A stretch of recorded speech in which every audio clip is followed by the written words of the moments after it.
മേഘ, അടുത്ത തെരഞ്ഞെടുപ്പ് കഴിയുന്നതോടുകൂടി കോൺഗ്രസ് ചിഹ്ന ഭിന്നമാകും. റിസൾട്ട് വരുമ്പോൾ കോൺഗ്രസ് അബോർട്ട് ചെയ്യപ്പെടും കേരളത്തിൽ നിന്നും പൂർണ്ണമായിട്ടും. അതുപോലെ തന്നെ വീണ്ടും പിണറായി സർക്കാർ അധികാരത്തിൽ വരും.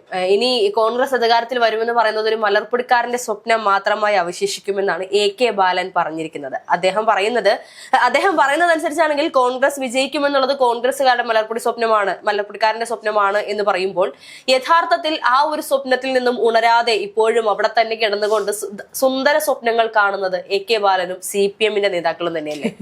ഈ AK ബാലനെ എം മണിയൊക്കെ പിണറായി വിജയൻ ആദ്യമേ വിരട്ടി ഇനി വാ തുറക്കരുതെന്ന് പറഞ്ഞ് ഇരുത്തിയതാണ്. പക്ഷെ ഇത്തരം കാര്യങ്ങളൊക്കെ എല്ലാ കാലത്തും പറയാറുണ്ട്. അദ്ദേഹം പറഞ്ഞ കുറെ ഞാൻ ഇത് ഡയലോഗ് ഫുള്ള് വായിക്കായിരുന്നേ. ആ പാരഗ്രാഫിലെ ഓരോ സെന്റൻസും കോമഡിയാണ് അദ്ദേഹം പറയുന്നത്. അതിലൊരു പ്രധാനപ്പെട്ട കാര്യം എന്ന് പറയുന്നത് രണ്ടാം പിണറായി സർക്കാർ അത്ഭുതങ്ങൾ ചെയ്ത സർക്കാരാണ്. അതെ അതെ, മറ്റേ വെള്ളം വീഞ്ഞാക്കി എന്നൊക്കെ പറയുന്ന പോലെയാണ് അദ്ദേഹം അത് പറയുന്നത്. ഇപ്പോൾ നമ്മൾ ഒന്നാം പിണറായി സർക്കാരിന്റെയും രണ്ടാം പിണറായി സർക്കാരിന്റെയും കാര്യങ്ങൾ എടുത്തു വെച്ച് നോക്കുകയാണെങ്കിൽ എത്രയോ ഭേദമായിരുന്നു ഒന്നാം പിണറായി സർക്കാരിന്റെ കാര്യങ്ങൾ എന്ന് പറയുന്നത്. അവിടെ ഓഖി വരുന്നു, അങ്ങനെ അത് കഴിഞ്ഞിട്ട് കോവിഡ് വരുന്നു, ഇതെല്ലാം കൂടി ഒരു പ്രളയം വരുന്നു, ഇതെല്ലാം കറക്റ്റായിട്ട് കോർഡിനേറ്റ് ചെയ്ത നല്ലൊരു അത്യാവശ്യം നല്ലതായിട്ട് പ്രവർത്തിച്ചൊരു സർക്കാരായിരുന്നു ഒന്നാം പിണറായി സർക്കാർ. അതിന്റെ എഫക്റ്റ് തന്നെയായിരുന്നു രണ്ടാമതും പിണറായി സർക്കാർ അധികാരത്തിൽ വരാനുള്ള ഏറ്റവും വലിയ കാരണം.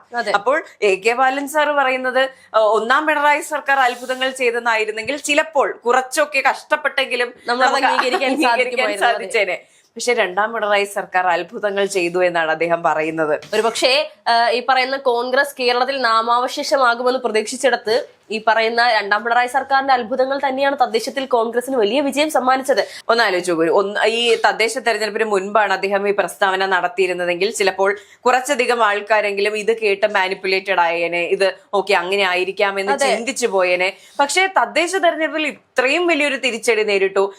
UDF വലിയ വിജയം, തിളക്കമാർന്ന വിജയം നേടി. എന്നിട്ടും ഇത്തരത്തിൽ 8 നിലയിൽ പൊട്ടാൻ പാകത്തിനിരിക്കുകയാണ് UDF എന്ന് പറയാൻ കാണിച്ച ആ മാനസികാവസ്ഥയും ആർജവും അത് CPM-കാർക്ക് മാത്രം കണ്ടുവരുന്ന പ്രത്യേകതരം തൊലിക്കെട്ടിയാണ്. നമ്മൾ രാഹുൽ മാങ്കൂട്ടത്തിന്റെ തൊലിക്കെട്ടിയെ കുറിച്ച് പറഞ്ഞപ്പോൾ ഇവരുടേതും നമുക്ക് അതുമായി കമ്പയർ ചെയ്യാനേ പറ്റില്ലാത്തൊരു രീതിയിലാണ് ഈ ഒരു തെരഞ്ഞെടുപ്പുമായി ബന്ധപ്പെട്ട് നമുക്കും അറിയാം. അതുപോലെ തന്നെ നമ്മളിൽ പലർക്കും, അതുപോലെ CPM-ന്റെ തന്നെ പല നേതാക്കന്മാർക്കും അറിയാം ഇത്തരത്തിൽ ഒരു തോൽവി ഇനി അടുത്ത തവണ ഏറ്റുവാങ്ങേണ്ടി വരുമെന്ന്. അതുകൊണ്ട് തന്നെയായിരിക്കണം MV ഗോവിന്ദൻ മാസ്റ്റർ ഉൾപ്പെടെയുള്ള പലരും തെരഞ്ഞെടുപ്പിൽ ഇപ്പോൾ മത്സരിക്കാൻ വലിയ താല്പര്യം പ്രകടിപ്പിക്കാത്തത്. ശിവൻകുട്ടിയൊക്കെ കഴിഞ്ഞ ദിവസം വ്യക്തിപരമായി മത്സരിക്കാൻ താല്പര്യമില്ല എന്ന് പറഞ്ഞ് മാറി നിൽക്കുകയാണ്.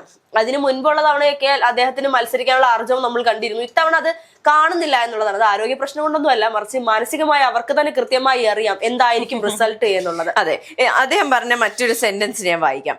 CPM-ലെ 2 ടേം വ്യവസ്ഥ അനിവാര്യ ഘട്ടങ്ങളിൽ മാറ്റുമെന്നും വ്യവസ്ഥകൾ ഇരുമ്പുലൊക്കെയൊന്നും അല്ലല്ലോ, പിണറായി മത്സരിക്കുന്നത് LDF-ന് ഗുണം ചെയ്യുമെന്നാണ് പറയുന്നത്.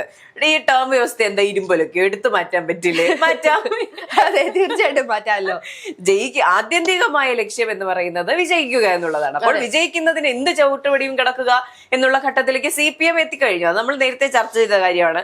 അത് തന്നെയാണ് AK ബാലൻ സാർ ഒരു വിമുഖതയും ഇല്ലാതെ തുറന്നു പറയുന്നത്. അതെ, തീർച്ചയായിട്ടും. പക്ഷെ അപ്പോഴും എന്റെ സംശയം ഇതാണ്, കഴിഞ്ഞ കുറച്ച് ദിവസങ്ങൾക്ക് മുൻപായിരുന്നു ഇത്തരത്തിൽ CPM-ന്റെ ഭാഗത്ത് നിന്ന് പുറത്തു വന്നൊരു പ്രസ്താവനയുണ്ട്. മുഖ്യമന്ത്രി പിണറായി വിജയൻ മത്സരിച്ചാൽ ചിലപ്പോൾ തോൽവി ഏറ്റുവാങ്ങേണ്ടി വരുമെന്നുള്ളത്. ആ ഒരു വിലയിരുത്തലിലേക്ക് CPM എത്തിക്കഴിഞ്ഞു എന്നുള്ളതാണ്.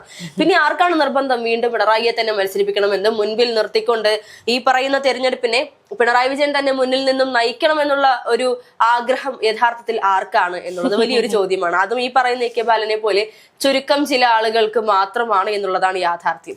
അതെ ഹർഷ, പിന്നെ ഒരു സംശയമുണ്ട്. അടുത്ത തെരഞ്ഞെടുപ്പിൽ കോൺഗ്രസ് ചിഹ്ന ഭിന്നമാകുമെന്നൊക്കെ പറയുമ്പോൾ, അപ്പോൾ കോൺഗ്രസ് ചിഹ്ന ഭിന്നമായി എന്ന് തന്നെ നമുക്ക് കരുതാം. അപ്പോൾ ആരായിരിക്കും അടുത്ത സർക്കാർ രൂപീകരിക്കുക? BJP CPM കൂട്ടുകെട്ടായിരിക്കുമല്ലേ, ഒരു CJP മിക്കവാറും അതായിരിക്കും. ഇപ്പോ കഴിഞ്ഞ കുറച്ച് സമയങ്ങൾക്ക് മുൻപ് ഞാൻ ഒരു കോൺഗ്രസ് നേതാവുമായി സംസാരിച്ചപ്പോൾ അദ്ദേഹത്തോട് ഞാൻ ഇങ്ങനെ ചോദിച്ചു. നമ്മുടെ നേഷൻ ഫസ്റ്റിൽ തന്നെ ഗോപാലൻജി പറഞ്ഞ ഒരു ഇന്റർവ്യൂവിൽ അദ്ദേഹം പറയുന്നുണ്ട്, നിയമസഭാ തെരഞ്ഞെടുപ്പിൽ തീർച്ചയായും ഒരു ഇത്തരത്തിൽ BJP-യിൽ നിന്നും ഒരാൾ ഉണ്ടാകും, കുറഞ്ഞത് ഒരാളെങ്കിലും ഉണ്ടാകുമെന്ന് അദ്ദേഹം എടുത്തെടുത്ത് പറയുന്നുണ്ടായിരുന്നു. അപ്പൊ ഞാനത് ഈ കോൺഗ്രസ് നേതാവിനോട് ചോദിച്ചപ്പോൾ അദ്ദേഹം തിരിച്ചു പറഞ്ഞ മറുപടി, ഇപ്പോഴും നമ്മുടെ നിയമസഭയിൽ ഈ പറയുന്ന BJP ഉണ്ടല്ലോ, പക്ഷെ അത് 1 2 അല്ല 90. ഞാൻ ആദ്യം കേട്ടപ്പോൾ എനിക്ക് ആദ്യം മനസ്സിലായില്ല. ഞാൻ ഞാൻ മിണ്ടാതിരുന്നു പോലും അദ്ദേഹം എന്താ ഉദ്ദേശിക്കുന്നത്. ഇത്രയും നാള് പൊളിറ്റിക്സ് ഹാൻഡിൽ ചെയ്തിട്ട് BJP കാരൻ ഉണ്ടെന്ന് ഞാൻ അറിഞ്ഞില്ലല്ലോ എന്ന് വിചാരിച്ചു. പക്ഷെ അപ്പോൾ അദ്ദേഹം കൃത്യമായി എടുത്തു പറഞ്ഞു 99 BJP നേതാക്കന്മാരാണ് അവിടെ നമ്മുടെ നിയമസഭയിലുള്ളത്. അപ്പോൾ എനിക്ക് മനസ്സിലായി അദ്ദേഹം എന്താണ് ഉദ്ദേശിച്ചത് എന്നുള്ളത്. അപ്പൊ അതുപോലെ ഉള്ള ഒരു രീതിയിൽ, അതായത് പുറമേ CPM-ഉം അകമേ BJP-യുമായി നിൽക്കുന്ന ചില നേതാക്കന്മാരും, പുറമെ BJP-യും അകമേ BJP-യുമായി നിൽക്കുന്ന ചില യഥാർത്ഥ BJP നേതാക്കന്മാരും ഉണ്ടാകുമെന്നാണ് നമുക്ക് അറിയാൻ സാധിക്കുന്നത് ഇത്തരത്തിലാണെങ്കിൽ. ഇതോടൊപ്പം തന്നെ അദ്ദേഹം ഒരുപാട് കാര്യങ്ങൾ വേറെയും എടുത്തെടുത്ത് പറയുന്നുണ്ട്. അതിലൊന്നാണ് വെള്ളാപ്പള്ളി നടേശൻ. അതെ, എന്ത് അധിക്ഷേപമാണ് അദ്ദേഹം നടത്തിയത്? അദ്ദേഹം ലീഗിനെയല്ലേ വിമർശിച്ചത്? അതിലെന്താ തെറ്റെന്നൊക്കെയാണ് ചോദിക്കുന്നത്. അപ്പോൾ വെള്ളാപ്പള്ളി നടേശൻ പറയുന്നത് വർഗീയതയല്ല എന്നാണ് അദ്ദേഹം വാദിക്കുന്നത്. അപ്പോൾ എനിക്ക് തോന്നുന്നു പിണറായി പുകഴ്ത്തലാണല്ലോ ഇപ്പോഴുള്ള എല്ലാവരുടെയും. നമ്മൾ കഴിഞ്ഞ ദിവസം ചർച്ച ചെയ്തു, ശൈലജ ടീച്ചർ എന്ന് പറയുന്നത് 3 സ്ത്രീകളുള്ള ഒരു കുടുംബത്തിൽ എങ്ങനെയോ നിങ്ങൾ ഇവിടെ സുരക്ഷിതമായി ജീവിക്കുന്നു എന്ന് ചോദിച്ചു. അപ്പോൾ അമ്മുമ്മ പറഞ്ഞു, എനിക്ക് പിറക്കാതെ പോയൊരു മകനുണ്ട് കേരളത്തിൽ. അതെ, അതാരാണ്? അത് സാക്ഷാൽ പിണറായി വിജയനാണ് എന്ന്. അതെ, അപ്പോൾ എല്ലാവരും പിണറായി സ്തുതി പാടുന്നതിന്റെ കൂട്ടത്തിൽ ഇദ്ദേഹവും അത് ചെയ്യുക തന്നെയാണ് ചെയ്യുന്നത് എന്ന് തോന്നുന്നു. അതുപോലെ തന്നെ പുള്ളിക്കാരൻ പറയുന്ന മറ്റൊരു കാര്യം പോറ്റിയെ കേറ്റിയെ ഗാനമാണ്. അദ്ദേഹം ചോദിക്കുന്ന കാര്യം ഇതാണ്: പോറ്റിയെ കണ്ടേ സോണിയ കണ്ടു എന്ന് പാടാൻ എന്താ അവർക്ക് നാവ് പൊന്താത്തത് എന്നാണ് ചോദിക്കുന്നത്. ന്യായമായ ചോദ്യം.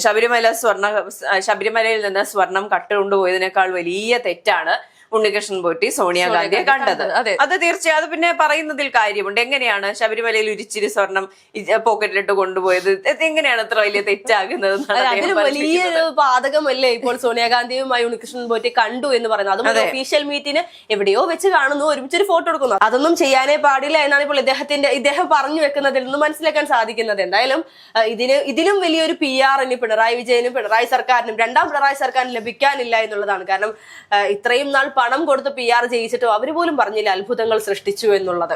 ആ ഒരു വാക്കിലാണ് നമ്മളിൽ പലരും കുടുങ്ങിക്കിടക്കുന്നത് യഥാർത്ഥത്തിലേക്ക് ബാലന്റെ. എന്തായാലും ഇദ്ദേഹം ഇനിയും ഇതുപോലെയുള്ള പ്രസംഗങ്ങളും പ്രസ്താവനകളുമായി മുന്നോട്ട് വരും എന്നുള്ളത് യാഥാർത്ഥ്യം. അതാണ്. അതെ, നമ്മൾ ആ തദ്ദേശ തെരഞ്ഞെടുപ്പിന്റെ ഫലം വന്നതിന്റെ അന്നോ അടുത്ത ദിവസവുമായിരുന്നു MM മണി ഒരു വിവാദ പരാമർശം നടത്തിയത്. ഞങ്ങൾ തന്ന ക്ഷേമനിധി പെൻഷൻ വാങ്ങി ശാപ്പാടടിച്ചിട്ട് ഞങ്ങളെ പറ്റിച്ചല്ലേ എന്ന് ചോദിക്കുന്ന ആ ഘട്ടത്തിൽ ഇത്തരം വിടവായ്ത്തരങ്ങൾ പറയുന്ന എല്ലാ മുൻ മന്ത്രിമാരെയും വിളിച്ച് ശക്തമായി പിണറായി വിജയൻ ശകാരിച്ചു എന്ന് നമ്മൾ തന്നെ പറഞ്ഞിരുന്നു. കാരണം അത്തരത്തിലുള്ള റിപ്പോർട്ടുകൾ നമുക്ക് ലഭിച്ചിരുന്നു. അതിലൊന്നായിരുന്നു AK ബാലൻ സാർ. അപ്പൊ എനിക്ക് തോന്നുന്നു അന്ന് കിട്ടിയ വഴക്കിന്റെ ആഫ്റ്റർ ഇഫക്റ്റ് ആയിരിക്കാം ഇത്തരത്തിൽ പലതും. മുഖ്യമന്ത്രിയാകാൻ എന്തുകൊണ്ട് യോഗ്യൻ പിണറായിയാണ്, UDF ചിഹ്ന ഭിന്നമാകും, വെള്ളാപ്പള്ളി നടേശൻ പറഞ്ഞതിൽ എന്താണ് തെറ്റ് എന്നൊക്കെ ചോദിക്കുന്ന തരത്തിലേക്ക് പോയത്. അതൊക്കെ കൊണ്ടാകാം.